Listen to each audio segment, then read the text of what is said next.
Hi everyone, this is Marina from astrolada.com and you're watching my monthly forecast video for Scorpio for December 2016.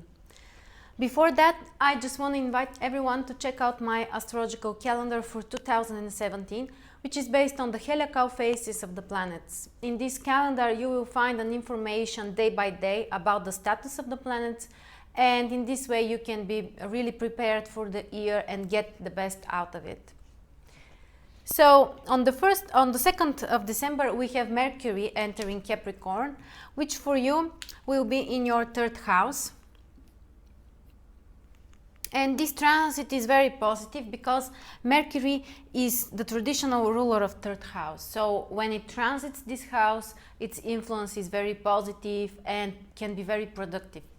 This is a great time to have more communication with others, for meeting new people, for establishing contacts with other people.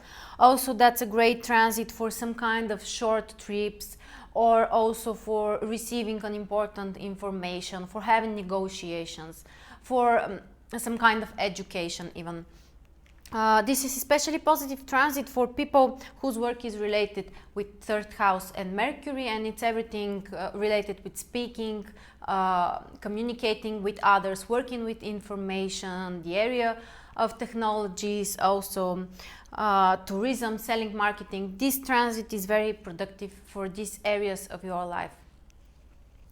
On the 7th, we have Venus entering Aquarius, and for you this is in your 4th house, and the transit of Venus shows where we feel more joy in our life.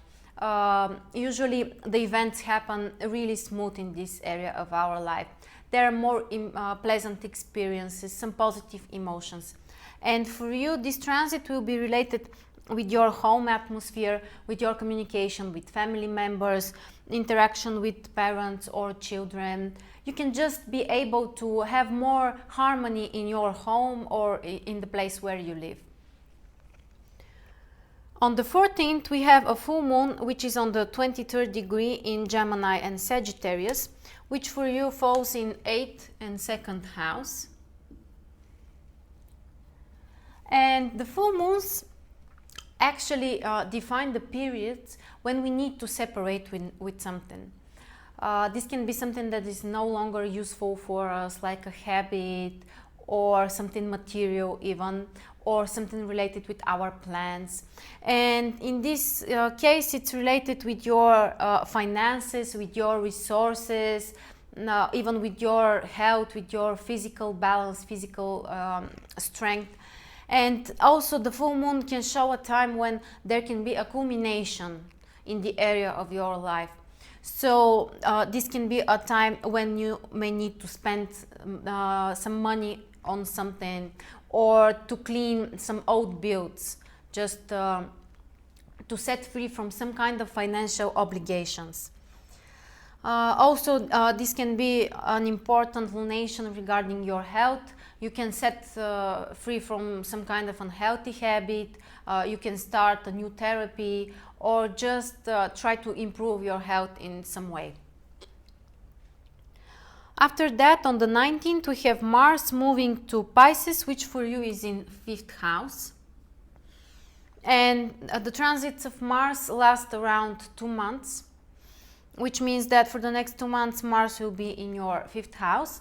And this is a very positive transit to be more active regarding your love life. For example, you can go on a lot of dates, or it's also wonderful transit for having more parties, because 5th house represents everything that brings joy in our life, and Mars shows our physical efforts, our activeness. So during the next 2 months you may really want to put your energy in this. Actually, for people whose work is related with art and creativity, or show business, or stuff like this, the transit of Mars in 5th house can be very productive and positive regarding their work. They can be more inspired, more active to put their inspiration into practice, into something visible. Sometimes Mars can bring conflict, so you need to be more careful regarding your communication with children, which is also represented by 5th house, or people like love partners or people that you date right now. And on the 19th, we have also Mercury turning retrograde in Capricorn. Mercury is on the 16th degree of Capricorn and will be stationary. And after that will be retrograde until the 8th of January. And the transits of Mercury are a time when we should be more careful with everything related with information, with details, with our plans, with our goals. So it's not a positive time to establish some new communications, to contact with new people that you haven't contacted before, because it's in your 3rd house, which is related with contacts and information. So this is the area where you should be especially careful. Also, it would be better to avoid some kind of travelings or trips, because it's possible to have some kind of complications if you do that. If you really need to go on a trip or on a vacation, you should be more careful and especially pay attention on your documents, because there might be some unpleasant surprises for you. At the same time, the transits of the retrograde Mercury are very positive to clean the old stuff, to restructure things, to repair things, to change things. So that's also a wonderful transit, for example, to contact with someone who you have known but haven't contacted for a long time. Meeting with people from your past is very beneficial during the retrograde Mercury in 3rd house. And on the 21st, we have the Moon moving to Capricorn, also in your 3rd house. This is a very positive transit that can bring more desire to receive information. Also, you can have some wonderful ideas, new plans, but these plans are related with the small steps that you really need to take. Also, on the 29th, we have a new moon here, which will increase even more the energy of 3rd house for you. So that's a wonderful time for ideas, for education, thinking, analyzing things. But be more careful, because, as we said, we still have Mercury retrograde until the 8th of January. So during this time, you may just think about these ideas, analyze them, but avoid starting the new things. At least you shouldn't start new things. If it's something that you have planned before, but for some reason you haven't achieved that, now can be a positive time to restart it. But in every other situation, just it would be better for you to avoid the new beginnings. And on the 29th, we have also Uranus turning direct, which for you is in your 6th house.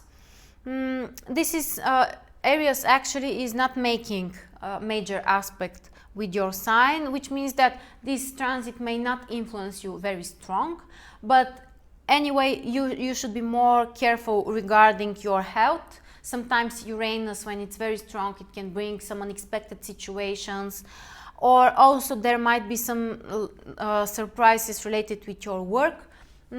Sometimes they can be positive, sometimes they might be more challenging, but anyway, this area of your life might bring more stress, or just there might be certain changes there for you. So these were the most important transits for you during December 2016. Again, I want to invite you to check out my calendar for 2017, and there you can find an information how to be prepared for the year and how to use the energy of the planets in the best possible way. Thank you very much for watching, and hope to see you next month. Bye!